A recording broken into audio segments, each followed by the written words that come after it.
things like poor memory, impaired concentration, poor judgment. And then judgment came up with Aaron Hernandez, which is the part that got me the most. I didn't know that so much of the damage is the front of the head, where the judgment is located. Absolutely. The physical part, though, can occur as well. Muhammad Ali would be an example of that. Parkinson's symptoms, poor balance, and dizziness, things like that. So I just want to put this out there. Since OJ lives in the town that you're in, I actually think you could bring clarity to him if you guys could meet. Well, I think it's important that individuals who have been exposed to head trauma and are having symptoms should be evaluated, because these symptoms are not specific for CTE. They can be caused by other things, and those things need to be evaluated as well. One of the difficulties in studying CTE is that it's only currently diagnosed after death.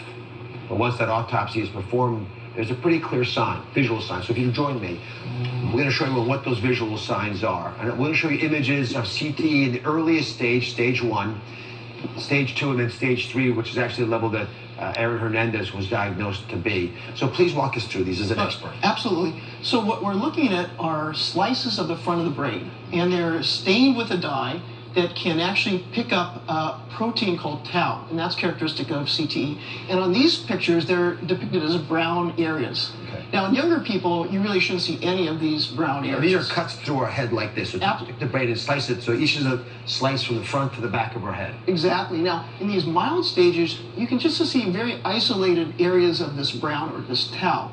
And many people don't have any symptoms at this stage. Yeah, there's no brown there at all in that one. No, absolutely. Okay. Stage 2. So as we move to stage 2, now you can see these brown spots actually in multiple areas and actually deeper in the brain. And this stage can be associated with symptoms. It could be memory problems, depression, anger, things like that. And then there's the stage Aaron Hernandez's brain was identified. Again, this is the most advanced damage that had happened in a young athlete that they've examined. Absolutely, and this is where we make the big jump, because now you can see the brown stain, the tau, condensed in areas, spread out over the whole brain, and more importantly, we start seeing shrinkage of the brain, meaning that cells are degenerating or dying. Your whole brain's getting smaller. Absolutely. Yeah, I mean, I point this out a lot because folks really aren't able to cope with life if their brain is not able to cope with life. If your brain is shrinking, shriveling, then when you have complex problems that are happening in your life, you can't deal with it. And